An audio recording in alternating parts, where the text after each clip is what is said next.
you can even watch back. Giving players all the props or put them on blast. We don't give no hot takes, only talk facts. We're giving all our devotion, riding high on this wave of emotion.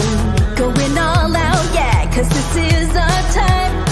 No, ain't no stopping us till we reach the finish line. All in, we came here to win. We're gonna give everything. S-I-C-K on the run. S-I-C-K, sick, sick. On fire, we're ready to fight. We'll bring the house down tonight. S-I-C-K on the run. S-I-C-K, sick, sick. Play it on the car ride, play it when you lounge. X and O, you know that we can hold it down. Shout out to my man Sammy, got it off the ground. And to all the listeners tuned in right now, got debates, analysis, and speculation. This is sports talk for the new generation. You know where to find us, got a reputation. Sick podcast, your #1 sports destination. We're giving all our devotion, riding high on this wave of emotion. Going all out, yeah, cause this is our time. No, ain't no stopping us till we reach the finish line. All in, we came here to win. We're gonna give everything. S-I-C-K on the run. S-I-C-K, sick, sick. On fire, we're ready to fight. We'll bring the house down tonight. S-I-C-K on the run. S-I-C-K, sick, sick. S-I-C-K, it's the sickest podcast. Tune in for the audio, or you can even watch back. Giving players all the props or put them on blast. We don't give no hot takes, only talk back. S-I-C-K, S-I-C-K, S-I-C-K, S-I-C-K, S-I-C-K, S-I-C-K, S-I-C-K. all in, we came here to win. We're gonna give everything. S-I-C-K on the run. S-I-C-K, sick, sick. S-I-C-K, it's the sickest podcast. Tune in for the audio, or you can even watch back. Giving players all the props or put them on blast. We don't give no hot takes, only talk facts. We're giving all our devotion, riding high on this wave of emotion. Going all out, yeah, cause this is our time. No, ain't no stopping us till we reach the finish line. All in, we came here to win. We're gonna give everything. S-I-C-K on the run. S-I-C-K, sick, sick. On fire, we're ready to fight. We'll bring the house down tonight. S-I-C-K on the run. S-I-C-K, sick, sick. Play it on the car ride, play it when you lounge. X and O, you know that we can hold it down. Shout out to my man Sammy, got it off the ground. And to all the listeners tuned in right now, got debates, analysis, and speculation. This is sports talk for the new generation. You know where to find us, got a reputation. Sick podcast, your #1 sports destination. We're giving all our devotion, riding high on this wave of emotion. Going all out, yeah, cause this is our time. No, ain't no stopping us till we reach the finish line. All in, we came here to win. We're gonna give everything. S-I-C-K on the run. S-I-C-K, sick, sick. On fire, we're ready to fight. We'll bring the house down tonight. S-I-C-K on the run. S-I-C-K, sick, sick.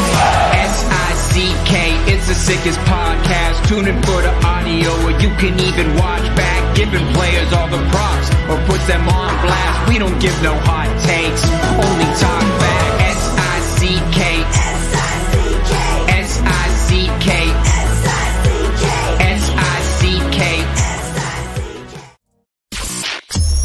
Turn up your volume. Because you're about to listen to The Sick Podcast with Tony Marinero. No. It's with me, Matt Ohayon. The sickest Montreal Canadiens podcast. And now, a 24th Stanley Cup banner will hang from the rafters of the famous Forum in Montreal. The Canadiens win the Stanley Cup. Brought to you by Energy Transportation Group. Driven to be different. 8.6 beer. Intense by nature. And Locage. If the last time you went to Locage was when the Habs won the Cup, it's time you went back to Locage. It's gonna be sick. Good Friday evening, everyone. I am Matt Ohayon, and I am back for the first time since December 21st, 2022. That's right. It was last year. We're not only in 2023, I'm also 1 year older. It was my birthday last week, so I just want to give a quick thank you to Tony Marinaro for filling in for me on last Friday, letting me celebrate my birthday. I really, really appreciate that, Tony. I owe you one. The Sick Podcast is brought to you by Energy Transportation Group. They are a full leading logistics service provider serving all of North America, driven to be different. 8.6 beer, intense by nature. The beer for those who follow their instinct and live their passions in order to make their mark. And of course, Locage. If the last time you went to Locage was when the Habs had a 50-goal scorer, it's time you go back to Locage. The menu will surprise you. So kind of an week for the Canadiens, for the lack of a better term. They start off the week against Seattle. They get shut out 4-0 at home. Very big stinker there. And then they have PK Subban night last night, where they hosted the Nashville Predators, a beautiful and very well done pregame ceremony honoring PK Subban and letting bygones be bygones and welcoming him back to the Bell Center. Very nice ceremony, very just brought back a lot of fond memories. And one guy who was there for a lot of those memories is the Montreal Gazette's Stu Cowan, who joins us on the Sick Podcast. Stu, how are you? I'm doing well. Belated happy birthday to you. Thank you. I appreciate that. So, Stu, let's start here. I mean, okay. Let's start with PK Subban. Okay, let's talk about him quickly. You know, as someone who's only 26 years old now, I haven't had a lot of things to cheer about for the Canadiens, and very few things brought me out of my chair. But one guy who always managed to was PK Subban. And, you know, I have a couple memories in mind, but I'm curious to know from your perspective, what was your favorite PK Subban moment? Well, he was basically no player since Guy Lafleur. I don't think they've had another player who's got people out of their seats the way PK Subban did. And we saw how much the public still loves him in Montreal last night. And it's interesting because I asked PK last night, was there one moment that for you, the Montreal, that stands out the most? And he said, no, that's part of being in Montreal. There's just so many of them. I think the overall moment, though, would be probably the playoffs against Boston, when he was, getting a lot of racial abuse during that series from fans in Boston. And he basically, not single-handedly, but him and Carey Price were the two key players in winning that playoff series. And it just showed how much PK was able to block out the distractions around him. There's people who have knocked PK Subban for his big personality. As I wrote in a column that's on hockeyinsideout.com now, that personality wouldn't have been an issue in any other pro sports league in North America. It's just he didn't fit in hockey, in basketball or football or baseball. He would have been. There's a lot bigger personalities than him in those sports, and they're celebrated in those sports as opposed to being shunned like they were here. So probably that series in Boston as a overall thing, just the way he handled everything. There was racial abuse. He handled it so well. He let his performance, he let his play do his talking for him. And one of the things about PK that if his teammates didn't like his personality or thought he was too much about himself and not enough about the team, and management obviously felt that way also, the bigger the game, the better he played almost all the time. And to me, he never did anything to embarrass the franchise off the ice. You never heard a story about him, being in a fight in a bar or hitting a woman or withdraw. There was nothing. They never did anything to embarrass the franchise. He made the franchise look good, but they couldn't deal with that personality. And the lasting thing for me for PK is just the bigger the game, the better he played. And there's not a lot of guys who have played for the Canadiens who can say that. So many players in Montreal wilt under the spotlight. PK Subban loved everything about being a Montreal Canadian. He loved the spotlight. He loved on the ice. He loved off the ice. He was involved in the community. it was the Children's Hospital. We saw the little girl that he brought out last night with the wheelchair. And the fans still love him here. I mean, it's almost 7 years since that trade, and the fans love him. I don't think they'll ever have a Shea Weber night that'll get a reaction like that. Mm-hmm. And if they did, Shea Weber probably wouldn't even show up. But I think, for PK Subban, it was a special night. It was a memorable night. And as I wrote, it was a PR move as much as anything by the Canadians, I think. Yeah, of course. But kudos to Jeff Molson for bringing him back.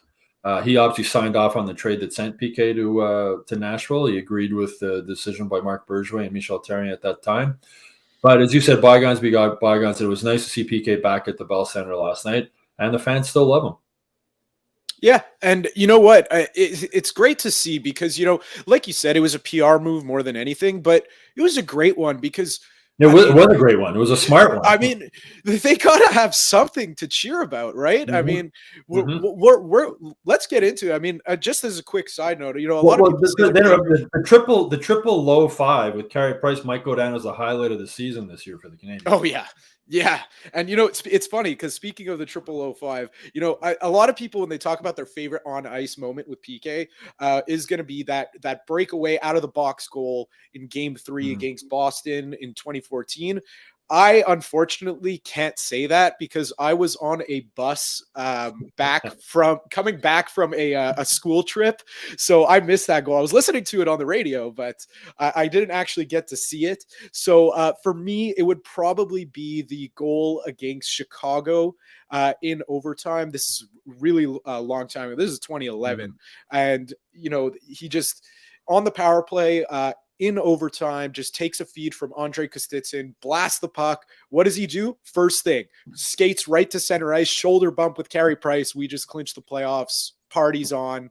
That to me is just it was great. Which is the memory was brought back to me because of that 005 that we saw. Well, the 005, as I wrote in the column I wrote earlier today, it was like 3 slaps at Marc Bergevin and Michel Therrien. I mean, that's what it was. Right. It was like, you wouldn't let us do this, what we're doing. And the fans loved it back then. The fans loved it now. And it's hard to understand. It just showed you if anybody else had been doing the 005 with Carey Price that wasn't PK Subban, I don't think it would have been a problem. But for whatever reason or reasons, he just rubbed Michel Therrien and Marc Bergevin the wrong way, along with some of his teammates. And it was unfortunate. I mean, as I said, PK is one of the most intelligent athletes I've ever spoken with. Well-spoken, thoughtful, polite with everybody.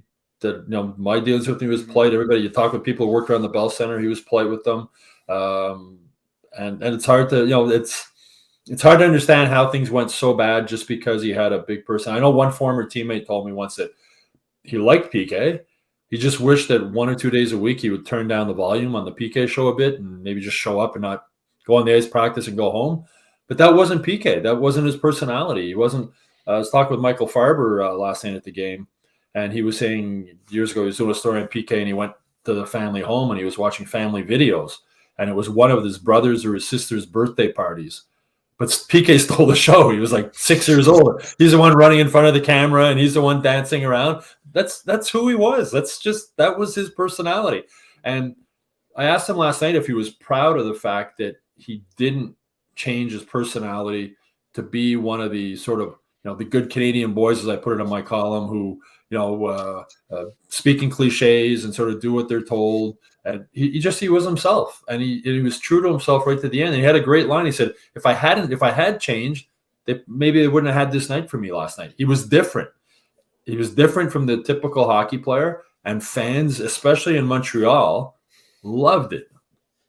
Well, he just fit the mold for Montreal so perfectly because, we're known for our nightlife, our partying, and, what more fun player can you ask for than PK Subban? He was just a great personality. And for in terms of growing the game, the triple low 5, the shoulder bump at center ice, that as a kid for me made hockey so much fun.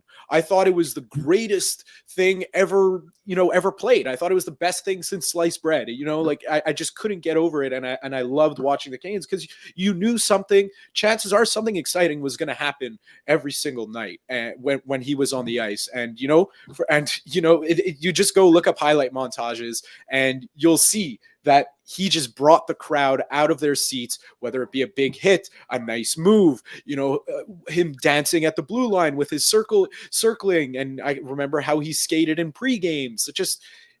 It's funny to say he was different because he was. And it's just crazy to me, the you look back and how the game is now. I think if he was on the team now, obviously, all things being equal, different it's a different a different front office team. This guy would have been embraced and he would have spent his entire career with this team. That's what he wanted. I mean, the thing is, some of his teammates are upset with his personality, but if I was I'd be more upset at a teammate who didn't show up to play. That would upset me more. A guy who just goes through the motions on the ice and doesn't really seem to care and doesn't have that desire to play. And PK had that. And he had a great line last night in his speech. I thought his speech was so good. There was no notes. He wasn't reading a text. He was just from his heart. And he just told the players in Montreal, and he was right. If you work hard and you leave it all on the ice every night, fans will love you. That's why fans love Brendan Gallagher. I mean, now fans are on him because he's been hurt. But I mean, every single shift, Brendan Gallagher has given everything he has on the ice. And Montreal fans love players like that. And they loved him even more when they're as talented as PK was. And as you said, for a younger generation of fans, I'm old enough to remember watching Guy Lafleur and Larry Robinson and some of the stars and players that would bring you out of your seat. And Bob Orr was my first hockey hero.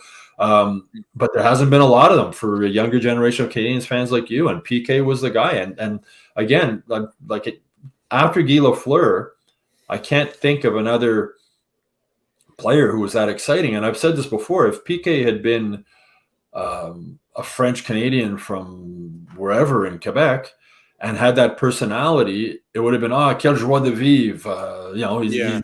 He typifies that we were saying, like Montreal, nightlife and fun and having a good time and fashion. PK, even though he was from Toronto, he said he grew up in Toronto as a Canadiens fan because his dad, when he came to Canada from Jamaica and Sudbury, as he said last night, the first two things he learned about Canada were the Montreal Canadiens and snow.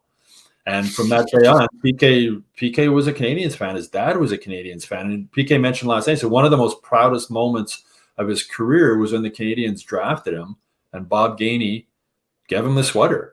And PK, when you think back, it's as I said, I wrote the other day, from a hockey standpoint, you can argue over who won the trade, right? Some people say the Canadiens won it because Weber came in and was a captain, but both teams went to the Stanley Cup final. PK went in his first year in Nashville.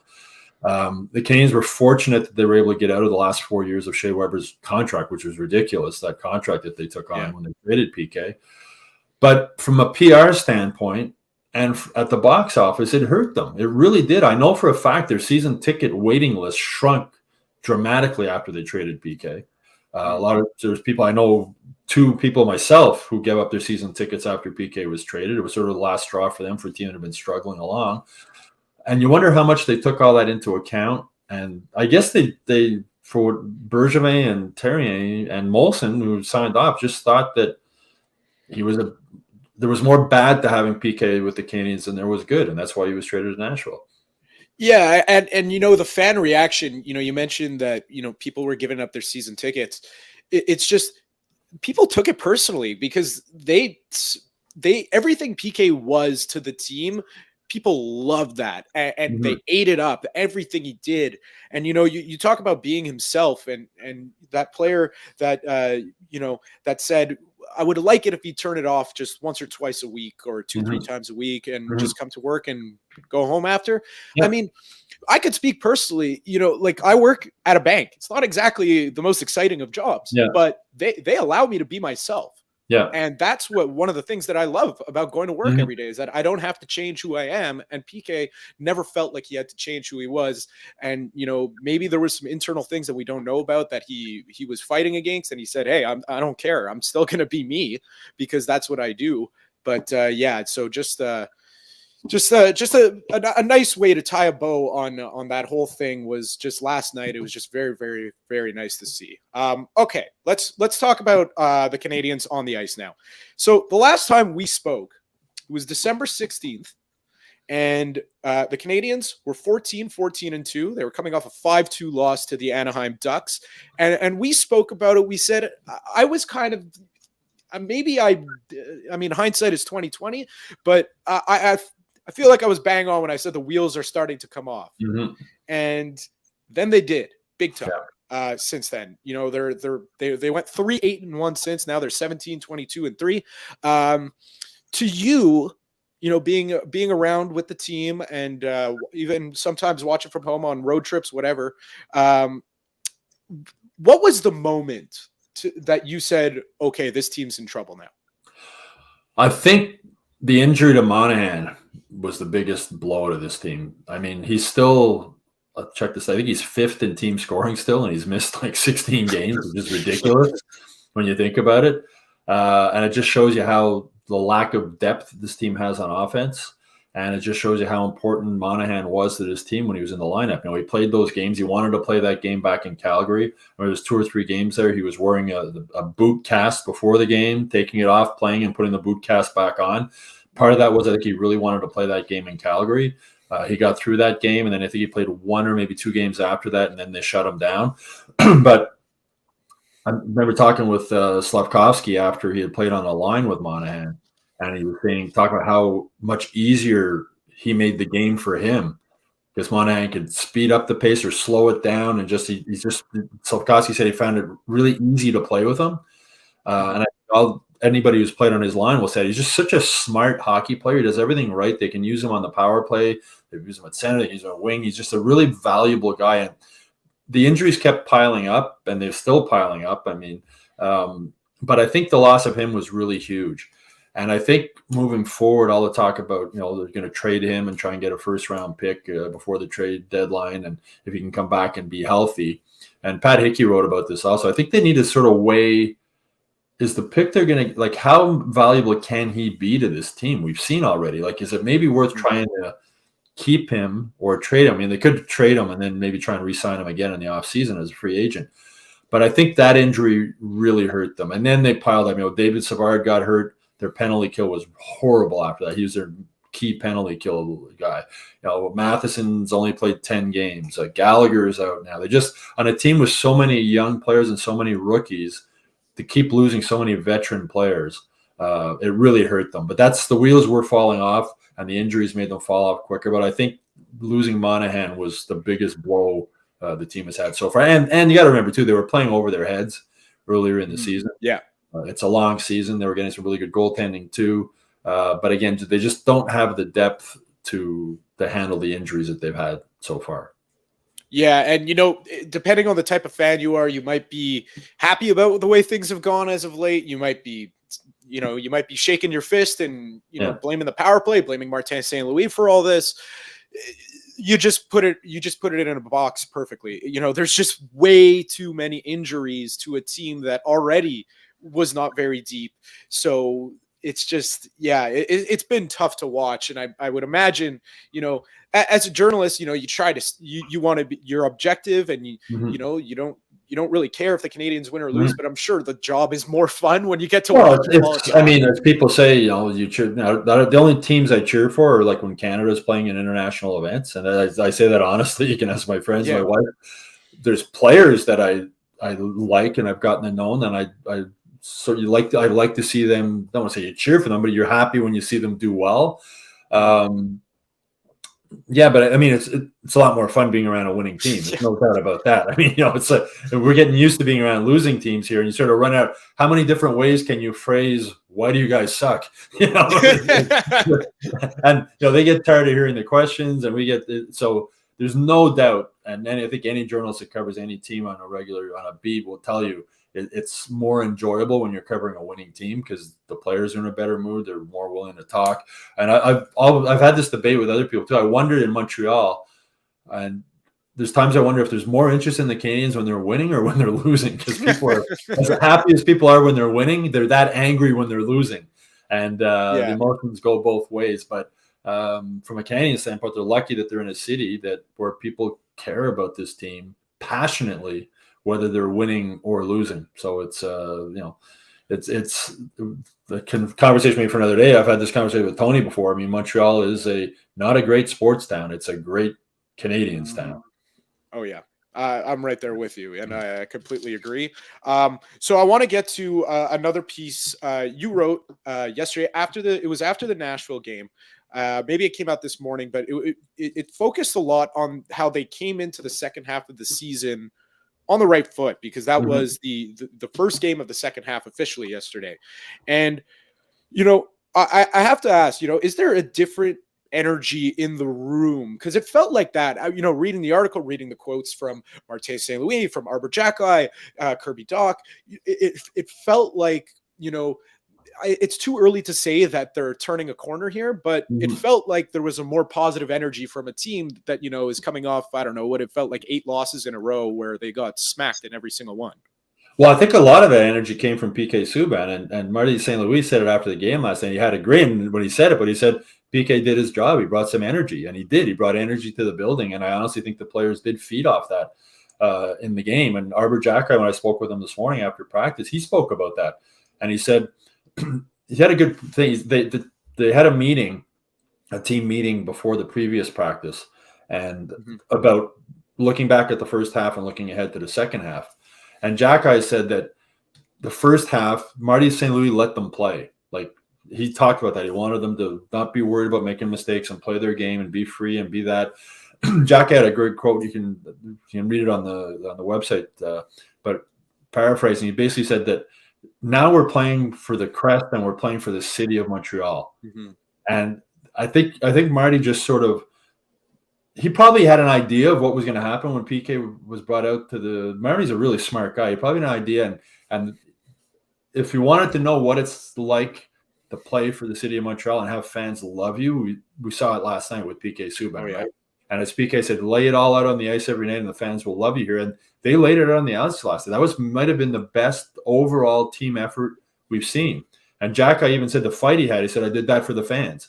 He says, "I just wanted fans to be, they were into the game. We were into the game. I wanted to show how much we were into the game." So it's only one game. They're still missing some key players. Does this mean they're going to go on a 5-game winning streak or something like that? No. I mean, they're still not going to make the playoffs. They're going to be at the bottom of the standings, or the bottom of their division anyway. But earlier in the season, even when they were losing, they were entertaining, right? There was a real team effort, and that team effort seemed to drop off recently. Understandably, as Marty St. Louis talked often about how when the power play is bad, it weighs on the offensive guys and they struggle. It's just they were sort of losing that team thing that they had earlier in the season. So I think that they might be. It looks like they're last night. It looked like it for sure. They're getting it back maybe a bit, and I think the PK thing really did give them a little bit of a boost, because if you're a kid like Slafkovsky sitting on the bench, and he's heard about like what it's like playing in Montreal, and he saw the scene at the draft, and he saw everything. But to see the fans, the way they reacted last night to PK Subban, if you're a young player on the Canadiens, you're like a Cole Caulfield, and Cole Caulfield has the potential to be the next PK Subban to the fans of Montreal, and the fans here already love him. You must be going, wow, okay, I really do need not saying that they don't already, that Cole Caulfield, but like you realize how important it is to just lay it all out on the ice every game. And as I mentioned earlier, as much as for the people who criticize PK Subban for his personality, fine, you can criticize him for his personality. But to me, what did he do when he went on the ice? He laid it all on the ice every game he played. And to me, the other stuff in the room should have been, for a guy maybe who wasn't performing on the ice every night and wasn't giving it his all, okay, that if he's a problem in the room, but when a guy lays it out, and maybe the problems ran deeper than I saw or other people saw, but it's like I don't see how they couldn't have worked those out. I've wondered many times. I've said I wonder what the difference might have been if they had hired Larry Robinson instead of JJ Daigneault to be the assistant coach, because I think there would have been instant respect for starters for PK for Larry. If PK didn't listen to what Larry told him, PK's dad would probably give him hell. He would love Larry Robinson. And I think Larry was a smart enough guy, and he'd been around different personalities in his career. The kind of guy to maybe, take a few of the guys who don't like PK out for lunch and say, what don't you like about PK? And they could tell them this, and that. And then take PK out for lunch and say, PK, some of your teammates don't like it when as one guy told me, just one day a week, show up and just be quiet. I know it'll be hard for you. I know it'll be really difficult, but that would go a long way with your teammates. Just one day, just show up, go to practice, say, hey guys, and leave. As hard as it might be, just do that once in a while. Like little things like that. So I wonder if, I've wondered often, like if Larry Robinson had been assistant coach instead of JJ Daniel. And this isn't a knock on JJ Daniel, although I think there's one team in the NHL that would hire JJ Daniel as an assistant coach over Larry Robinson, and it was Mark Bergevin when he was running the game. Yeah. But I really wonder if Larry Robinson had been hired as an assistant, a buffer between Terrien and PK and Bergevin and PK. I wonder if PK might have stayed a Canadian, maybe still now if he hadn't retired, but or might not have been traded. I really wonder about that. Yeah, and just to look back at the trade from just a hockey standpoint, there was the in the room stuff, off the ice. I get it, but on the ice, I didn't have a problem with bringing in Shea Weber. I had a problem, and my friends and I talk about this, whenever the trade gets brought up, especially with what happened last night. The problem was not getting an asset on top of Shea Weber, because you had a young guy, and you had a young guy in PK, Norris Trophy winner, and you just basically shipped him off, lateral move to. It felt personal because it was a lateral move. It was personal, and you had that ridiculous Shea Weber contract. I mean, there's 4 more years at 7.8. It was one of those 14-year contracts. It was a ridiculous. The Nashville Predators didn't trade Shea Weber; they traded his contract. Oh yeah, I've been told by somebody I respect within the NHL they had to match the offer sheet that the Flyers gave them. It wasn't a contract the Predators wanted to give. They matched the offer sheet, but the day they matched it was the day they knew we got to trade this guy because the end of this contract is going to be horrible. And the Canadians were fortunate to get out of the end of it. I mean, it's sad for Shea Weber that his injuries got caught up to him and he can't play anymore. But, Shea Weber, he was great in the playoff drive, but he was not so great in other, you could see the end was coming to him. He was breaking down. Imagine 4 more years at 7.8 million or 7.6 million. That contract was horrible. PK's contract ended at the end of last season. It's over. It's done. It's finished. But you're right. And the thing is, PK loved everything about Montreal and playing for the Canadians. And Shea Weber didn't. He didn't like the spotlight. He didn't like talking to the media. I can't think of a captain of any other original 6 or Canadian hockey team leaving and just never having a press conference, never talking to anybody, just see ya.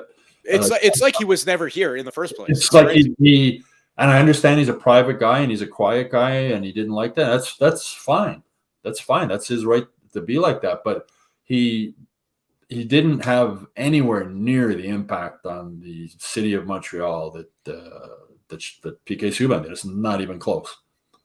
And then just to end things off, because it brings it back to, how when Shea Weber was leading the charge, it was a very veteran heavy team. And then you have a night like last night, and I think a night like last night, while it was a PR move, like you said, and like Arbor Jacki, he said in his press conference or when you spoke to him today, that can have such an impact on a young player.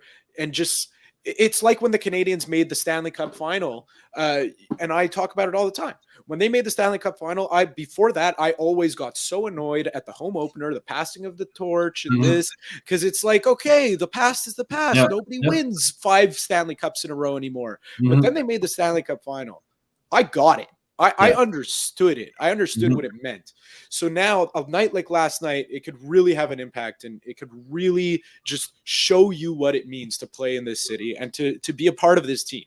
Yeah. And as I said, at the end of the season, if Cole Caulfield scores 50 goals, that might be the highlight of the season if it's 50th goal. But if he doesn't, the highlight of the season for the Canadians could be that triple low 5 with PK Subban and Carey Price. And as I said, from a PR standpoint, that trade was horrible because that whole young generation of fans like you who don't remember the Stanley Cup championships, who loved PK Subban, who loved the triple low 5, who loved mean, at the end of pro sports is entertainment. At the end of the day, you pay $300 for a ticket to the Bell Center. You want to be entertained whether they win or lose. PK was entertaining. And it's as the saying goes, worth the price of admission. It's a cliche, but he was that. Cole Caulfield is entertaining now also. I mean, the kid has so much fun playing, that smile when he scores, buzzing around the ice. There's not a lot of players like that, especially in hockey, because the old school hockey executives don't want that. They want, as I put it in my column today, want the so-called good Canadian boys who show up in their nice business suits, talking cliches, and basically do what they're told. And PK, that wasn't PK. But he was polite with everybody. He was like, he wasn't a jerk, right? He was. I mean, there's a lot of athletes with big egos and big personalities that are real jerks. PK, and I understand how his personality would have rubbed some of his teammates wrong. These guys are together more than they're with their wives or kids or families or in buses. They're always there, and when PK's always on, I could see it could get annoying. I understand, and even PK said that last night. He was asked about being a polarizing figure, and he said, I understand how some people would look at me that way, but people who really know me probably wouldn't. But I understand all that. But at the end of the day, he never did anything to embarrass this franchise. He just made it look better, in my opinion. You look at the stuff he did with hospitals and his involvement in the community, but he showed up on the ice and he showed up to play. And to me, at the end of the day, they thought there was more negatives than positives with PK Subban being with the Canadians, and I'll never understand how they weighed those two things and figured that there was more negatives than positives.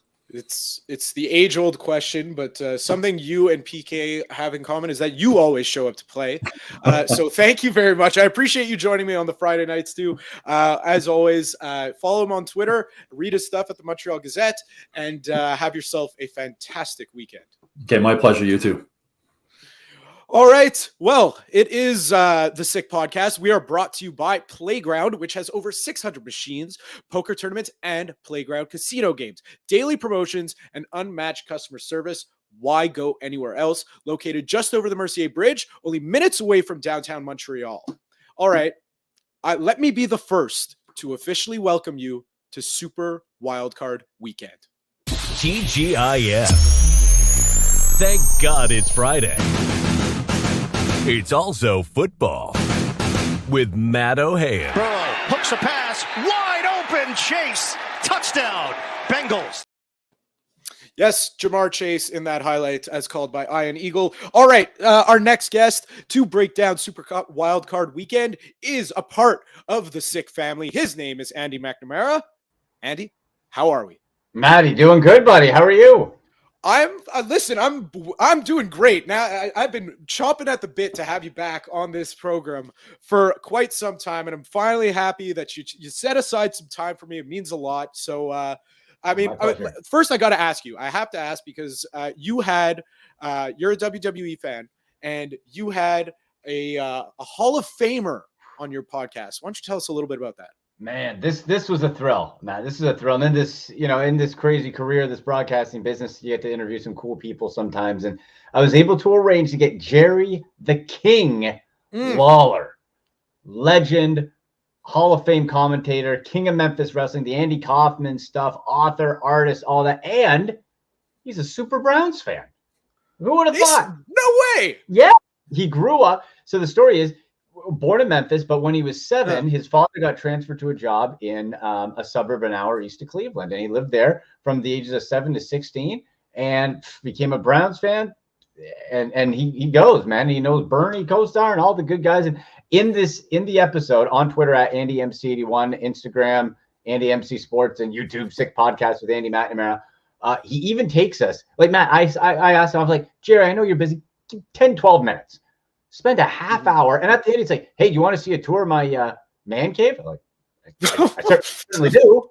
Yes, please. And so he took us superhero memorabilia, wrestling, vast Cleveland Browns stuff. It was wild. So even if you're watching this and you're not a Browns fan, it doesn't matter. And one other interesting part too, Matt, he went through the exact same thing that Damar Hamlin did of the Buffalo Bills, like the same. Yeah, that was at the Bell Center. That was at the Bell Center. Yes, in Montreal. Absolutely. 10 years ago. So he actually details in that interview what happens how you come out of it, what happens, and the recovery and it was very, very interesting, the whole thing. So I encourage people to check it out. Social media, all that good stuff. Yeah. All right. So on that note, let's get down to brass tacks here. We're going to, because I understand we're on a bit of a tight timeline. So let's spend, we know which games we're going to spend more time talking about than others, but we're going to touch on all of them. So let's start with this one. Don't have to spend too much time on it, but we're going to go in order here. So Seattle heading over to San Francisco. San Francisco 9.5-point favorites. Line interesting. Didn't move all week.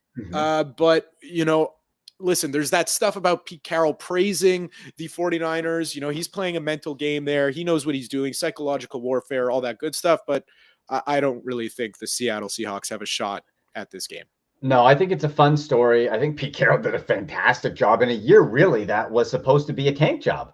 Like, you're telling me you come in Seattle and your quarterbacks are Geno Smith and Drew Lock? Come on.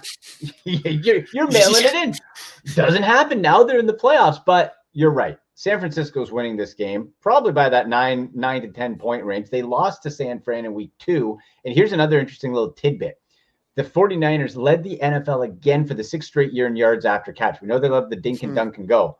You had Christian McCaffrey and Deebo Samuel 2nd and 3rd this year. And guess what team has given up the 2nd most yards after the catch? The Seattle Seahawks. Ball game. I don't care if it's wet, rainy, whatever it is in San Francisco. Niners are advancing. Yeah, not only that, but George Kittle looks to be making some good chemistry over there with Brock Purdy. So again, I agree with you. Just San Francisco all the way there. This game, very interesting, especially with the news coming out of LA this morning that Mike Williams is out. He is out with a back fracture. So LA heads over to Jacksonville. LA is the favorite by 2.5. Listen, to me, it should be a coin flip game. It should be. Yeah. It's not by the market. So, I just think I love getting behind him because I've been behind him all season. The prince who was promised, Trevor Lawrence. I mean, I lean Jacksonville because I just love Trevor Lawrence. Well, I think this could be the start of a developing, really fun young quarterback rivalry, Herbert and Lawrence. That's pretty cool. Like there's a lot of meat on the bone there. Here's the thing. The Chargers always find a way to screw stuff up. It's Brandon Staley, the ultimate equalizer, Brandon Staley. Him and McCarthy in Dallas, the ultimate equalizer. You can't put your finger quite on it, but they're going to do something stupid to cost their team. Whereas you have the Jacksonville Jaguars who have won 5 in a row. Doug Peterson. I don't think it's talked enough how impressive it is. That guy deprogrammed that Jacksonville franchise that got just wrecked by Urban Meyer. You rebuilt Trevor Lawrence on the fly, and now you've won 5 in a row. With, by the way, if you look at their offense, pretty pedestrian weapon-wise compared to the Chargers. They have an underrated pass rush. I think they take it, man. I think the Chargers do it. I think the Jags take it. And it's just one more year. I do hope for Justin Herbert's sake, he's so talented, that they do get that sorted out. Yeah. But I'm going Jags. Yeah, you know what? I'm on the fence on that one. So you put the confidence in me. I'm going to be on the Jags also then, because again, he's the prince who was promised. He's won at every single level. And hey, Trevor Lawrence has never lost a game that he's played on a Saturday in the playoffs. There you go. That's a trend. Yeah, I'll buy into that trend. So moving on to Sunday, we have the Miami Dolphins heading over to the Buffalo Bills. Again, just a massive, massive point spread. The biggest, I'm pretty sure it's the biggest one in Wildcard weekend history. 13.5 Buffalo are favorites. Again, I really don't see how Miami has really any shot at winning this game. I could see how they could cover, but really, I got a text from my Bills fan friend, and he said, shout out to Mason, who's going to be listening to this a little bit later. He said to me, 42-10, book it. And I kind of agree. I kind of agree with him. I just, outside of God himself coming down with a lightning bolt and striking Josh Allen, I don't see how they lose this ball game. It's like Skylar Thompson. People on social media, stop it. Yep. No, it's not happening. It's done. It's over. You're not winning this game. This is going to be, and it's in Buffalo. My goodness. My cousin's husband, he's going down. He's a Dolphins fan. He's like, Andy, I'm going down to wish him good luck. I said, Dave, I was like, bro, save yourself. The Buffalo fans, they're nasty. They'll get at you. Okay. Oh, They're going to get at you. It's going to be cold, and you're going to see your team get destroyed. And then you got a long drive back. No, this one, I don't even, I don't even know how much of this game I'm going to watch. To be honest, I think it's just going to be a bloodbath. Yeah, exactly. I'm right there with you because we saw what the Buffalo Bills do. They take care of business when there's a big mismatch. They did it last year in against New England. They mopped the floor with them. And you have the emotional factor of DeMar Hamlin as well. Yes. The extra X factor. It's a huge fact. I just imagine. I don't know if it'll happen because they definitely haven't said anything. And if it will happen, I would imagine they're going to try to keep it, on the low. But imagine if he ran out with the team holding the flag, just how absolute bonkers that place would go. You know what I would do if I was the Buffalo Bills? Listen, you're beating the Dolphins on Sunday. Mm-hmm. You don't need that yet. Save it. Yeah. Save it for the next round. Save it for, I know it'd be a neutral site if they play Kansas City, but save it, wherever. Save it for a game you need it. You don't need to use the Hamlin card right now. You just don't. Yeah. Just save it. Yeah. Get that hype. Use it when you need it another time.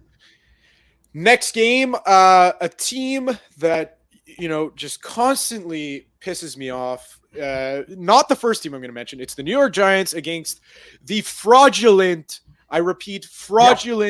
Minnesota Vikings. I hate them. I think they are a terrible football team. I can't get behind them.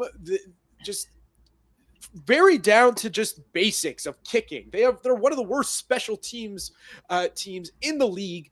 When you can't get that right, I can't get behind you. I really want the Giants to do this, but I just know Minnesota is going to win this game by 1 point off of a 65-yard field goal from Greg Joseph, who can't even hit one from 35. You're telling me, who he used to kick for? The Browns. Yeah. Greg Joseph. Where was that 61-yard field goal on Christmas Eve when I needed you, pal? I'll tell you a quick story. I was at Browns training camp 2019. Great time with the Browns backers. And you'd stand in line, and the players would come by very nicely, and they'd sign some stuff. I saw Greg Joseph came by. I pulled back my football, Matt. I was like, nope. And you know what? He said it was something along the lines of like, I'm just, it makes me as happy to sign autographs for you guys as it does to make a field goal. And I said, not me, man, make the field goal. I was kind of a jerk, and he didn't do well. So. But I agree with you. Listen, last year, just quick before we move on to the Ravens and Bengals, against the Titans, when the Bengals played the Titans, I think Evan McPherson hit maybe 4 or 5 field goals that game. I tweeted in that game because I was so convinced that they couldn't finish off drives, that they were going to lose that game, the Bengals were, that I tweeted, if the Bengals win this game, I will buy an Evan McPherson jersey.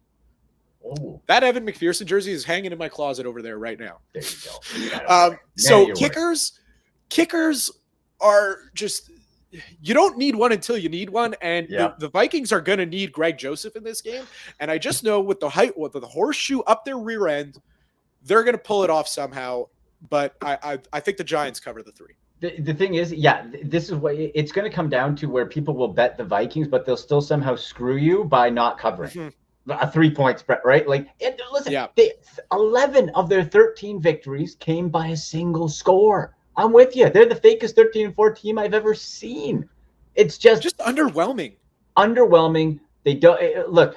I think they do end up winning it. I think the Giants have, accomplished. My gosh, we talk about great coaching. Brian Daboll, you took the Giants.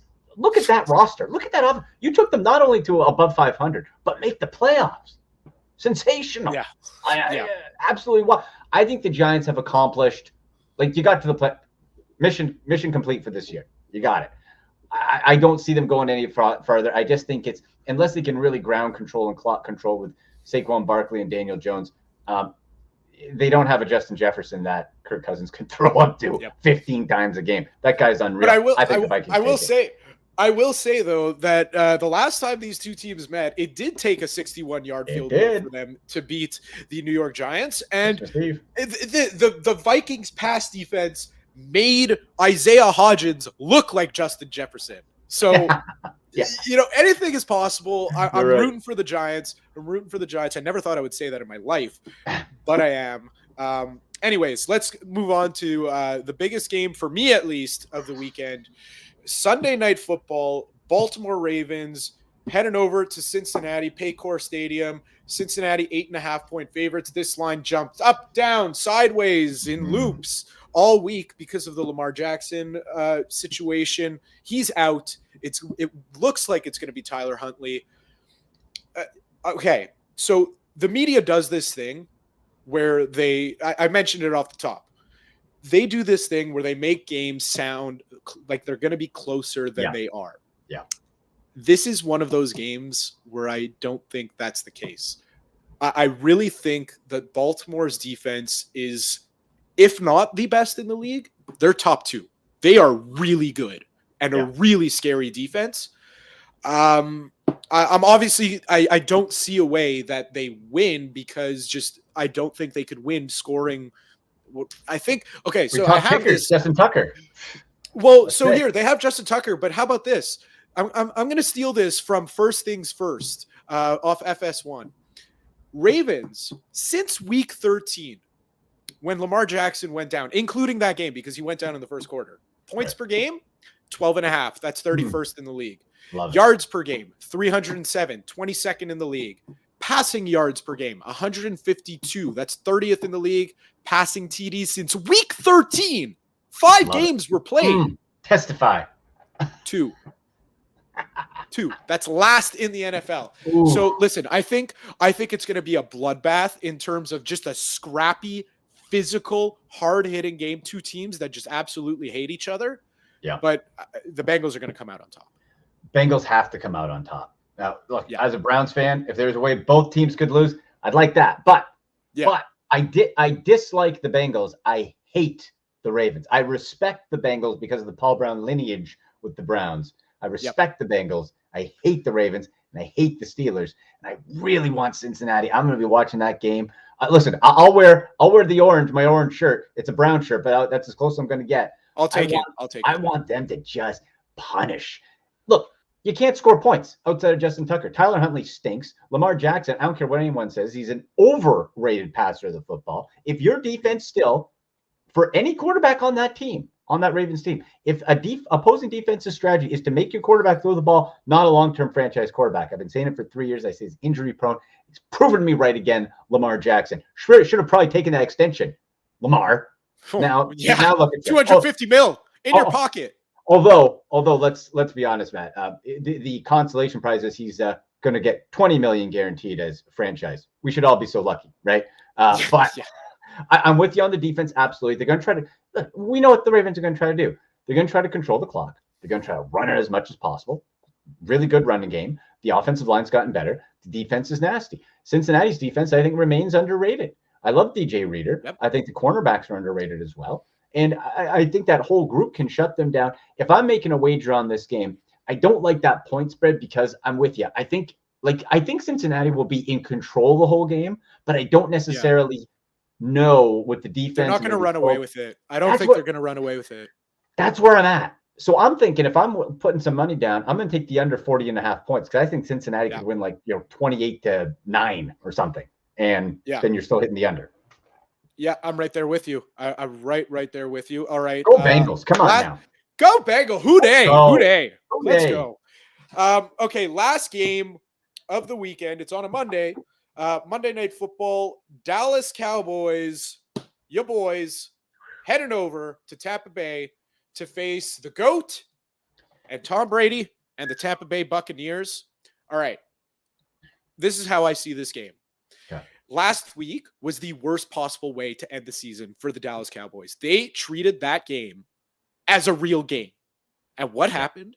Dak completed 14 passes out of 37, I think, through one more interception, leads the league in interceptions. The guy missed 4 games. That's wild. It's unbelievable. Wild.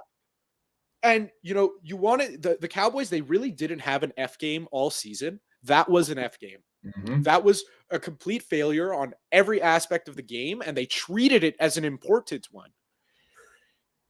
That Tampa Bay defense is nasty. they are getting healthier and healthier. And I just think if you give Tom Brady a chance, he's going to do it and he will beat you. So I really think the Tampa Bay Buccaneers are going to do it. I kind of hope that he does for just for mainly storyline reasons. Like we don't have a dog in the fight, but just from interest wise, because if Dallas loses, Jerry Jones is going to go ballistic. He pretty much said, he's like, get to the Super Bowl or things aren't going to be nice. I think McCarthy gets the boot ski. I think he's going to try to get Sean Payton in. On paper, no matter what that last game said, on paper, the Dallas Cowboys with the season that the Tampa Bay Buccaneers had should win outright. Shouldn't be a problem, but it is a problem. And what I want to see, it's that perception versus reality, Matt, right? Perception versus reality. And does the perception that Tom Brady can win in the playoffs no matter what? Is the perception that Tom Brady, the GOAT, is still there? Does that perception become the reality for the Dallas Cowboys in the players' minds? That's something we don't know. That's something we're going to find out. And I kind of want to see the old man do it one more time. Just make it interesting. Well, there's one thing that I'll say that the Cowboys have going for them, and it's that the stats prove it. When Tom Brady has time, top 5 quarterback statistically this year. It's crazy. The guy's 40 million years old, whatever he is. 45. But there you go. 45 years old. But when he gets pressured, it's an ugly thing to watch. I saw it firsthand, second half of that Bengals game in Tampa Bay. It's an ugly thing to watch. You don't like to see that from if you're a Tampa Bay Buccaneers fan. So that Dallas pass rush, if it can make some noise, they'll win the game. But that's a healthy offensive line for the Tampa Bay Buccaneers, and it's when it is healthy, it's one of the best in the league. All right, I have to ask you one thing before you go. All right. Okay, two-part question, but it's one thing. Your Super Bowl matchup and your Super Bowl winner. Boy, I think. And if you're feeling ambitious, you go for a score too. Oh boy. Okay. Well, I think clearly AFC. Let's start AFC. I think clearly AFC top 3 teams are the Chiefs, Bills, and Bengals. I don't think that's a question. I'm kind of feeling. You know what? I'm feeling that it's going to be the Buffalo Bills this year. It just seems like the stars are aligning to, all the feel good stuff, all that. I think the mojo's rolling for them. That's not, you can't punch that into a computer. That's just sort of what my guts tell me. So I think Buffalo goes there. The NFC is really interesting. I really like the Philadelphia Eagles. I like the story. I like the rise of Jalen Hurts. I liked him in college, and I think he was an underrated, where Lamar's over. I think Jalen Hurts was an underrated passer of the football, and he's grown. I think the Eagles get there, and I think it's Bills, Eagles, Super Bowl, and Buffalo finally gets their Super Bowl win. And for a score, let's say, let me think. The number 38 jumped into my head. 38, let's make it fun. Let's do 38-35 Bills. I'm right there. When you said that matchup, it's fireworks. It's let's sling the ball, let's throw bombs out there, and let's just leave it all out on the field on the offensive side. Andy, I kept you 8 minutes over. I apologize for that, but I really appreciate you joining me on this Friday night. So enjoy Super Wildcard weekend and have a great rest of your evening. You too, man. Good luck to the bank. Get those rappers. Come on, let's go. Who Dey? I know. Yeah, who Dey? There you go. Brother. You heard a Cleveland Browns fan say it. Get the Ravens. See you, brother. Have a good one. All right, it's time to make some money with Sick Picks. It's time for Sick Picks. Brought to you by Betway. Sick Picks is brought to you by Betway. You must be 19 years or older to play. Please play responsibly. Okay. I have had a lot of trouble coming up with my picks. I had 6 at one point. I had 7, and then I brought it back down to 5, but then I wasn't sure about the first one. I came up with the list. So my first pick, we talked about it, Andy and I, right off the hop. It's going to be terrible weather in that game. It's going to be Seattle at San Francisco. It's going to be, just the rain is going to be coming down. We're going to go with 2 picks from that game. We're going to parlay together Christian McCaffrey anytime touchdown and George Kittle anytime touchdown. George Kittle quietly has some value on that board. I think I saw him at plus 187 to score an anytime touchdown. The guy, it seems like, has had 2 touchdowns every game for the past 3 weeks. So there's no reason why against that Seattle defense that can't keep going. And you heard it, just Seattle, they just have a terrible run defense, and Christian McCaffrey is pretty much automatically good for one. All right. So those are my first 2 picks. My third pick will be Jamar Chase over 6.5 catches. This line seems generously low. It's very fishy to me, but player prop lines, sometimes they'll throw you a gift. And this is one that seems like a gift. The reason why I say that is since Jamar Chase has come back from injury, I think he's averaged, about 8.5 catches a game. So that's already 2.5 under what the line is. So it's just interesting to me. Now, I know that last week he had 8 catches for, I think it was 81 yards and a touchdown. His yards, by the way, are set at 76.5. So I just for full disclosure, I am taking all of Jamar Chase's overs, and I'm taking him to score a touchdown. That's besides the point. But I think the most automatic of those are the 6.5 catches, because if the Bengals want to win this game, it's going to be tightly contested. The Ravens have a very good run defense, and we've seen the Bengals, or I've seen them at least, watching them week in, week out, is that when they face a team with a good run defense, such as the New England Patriots, they're going to do Joe Burrow is going to do what he does best, especially against a team that plays zone defense like the Ravens do, which is I'm just going to put the ball into space. I'm just going to put it in my playmaker's hands, and I'm going to let him make a play. You're going to see twice during the game. I promise you, it's going to be 3rd and 8, 3rd and 9, 3rd and 10. They're just going to hike the ball, snap it, toss it over laterally to Jamar Chase, and he'll make a man miss and run 10 yards up the field. They're going to do that once, twice, maybe even 3 times a game. So there's already 2-3 catches. Then they're going to hit him on a couple slants because he is their best playmaker. And he showed up last year in the playoffs every single game. That's why Jamar Chase over 6.5 catches seems automatic. Okay, Andy and I talked about the Bills and Dolphins game. It's probably going to be, unless you're a Buffalo Bills fan, the least entertaining game of all. And the reason for that being is because the Bills are going to mop the floor with the Dolphins. I can't confidently say take out a hammer and smack the 13.5. But what I will say are 2 things about this game, because I want to find a way to get behind the Bills. There are 2 ways.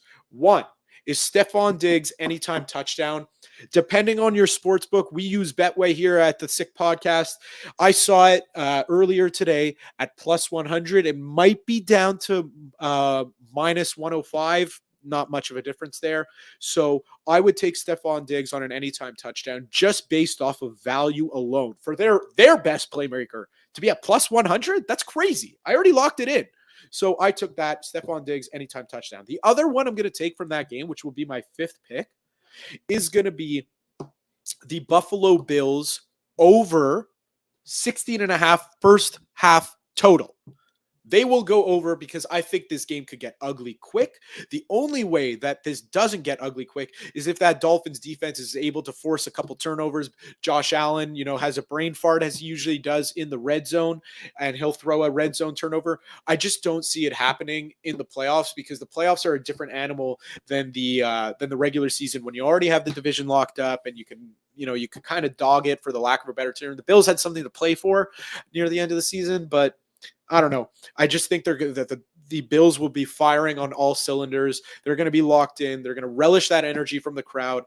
Take that over 16.5 first half total. Okay.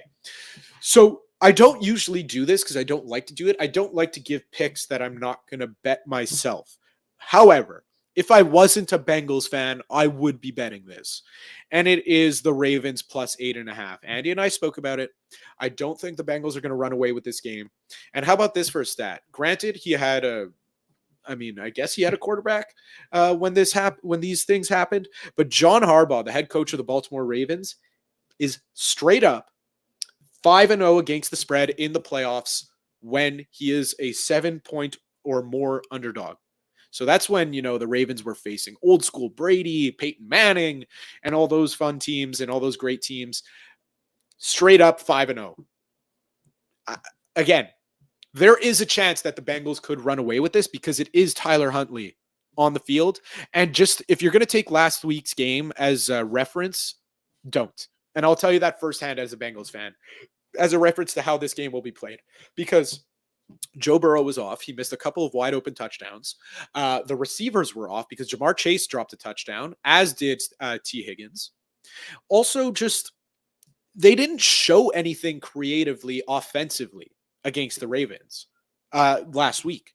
So, Jamar Chase had a 21-yard touchdown. It was a straight yard streak, straight line, just beat your man, run faster than he can, and I'll throw the ball to you. That's what happened. It wasn't anything, razzle dazzle that the Bengals are capable of, anything explosive. So there is that chance that the Bengals blow them out. But that trend of John Harbaugh, 5-0 against the spread, I would ride with that if I was a neutral fan.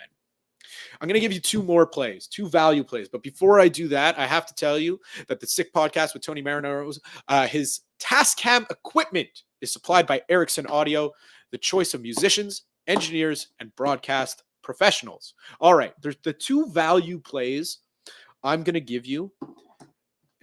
Listen, if you're feeling ambitious and you want to sprinkle this on these are heavy odds to be sprinkling onto a parlay. So, use these as single bets, or at least the first one. The first one is, I spoke about it with Andy. I mentioned his name, Isaiah Hodgins, anytime touchdown scorer for the New York Giants. This guy, the last time they played the Vikings, I think he had 11 catches, had a touchdown, and he just ran all over the place, and everyone was like, who the hell is this guy, Isaiah Hodgins? They got Darius Slayton, they got Bellinger, that fantastic young tight end, they got Saquon Barkley. No, it was the Isaiah Hodgins show. That is great odds. He's at plus 275. Fantastic odds. I would take a gamble on it. Throw a unit down. Throw maybe two if you want. That would be great if that happens. And, hey, I mean, it's the playoffs. Anything could happen. And I just think that's a great value play for who is a de facto number one receiver. Now, I know he caught his first touchdown of the season last week in Kenny Golladay. He's at plus 650. I wouldn't touch that with a 50-foot pole. Okay, the second value play I will give out is Tampa Bay money line. I really think Tampa Bay is going to win this game. People are going to be pissed off that Tom Brady keeps doing it, and everyone's sick of Brady. Well, hey, he's the GOAT. Appreciate him while he's here. This Dallas team is just bad vibes, for the lack of a better term. Just bad vibes all around this team. You got Mike McCarthy, who's on the hot seat. He always makes questionable decisions. So imagine making questionable decisions while you're on the hot seat. That's no good.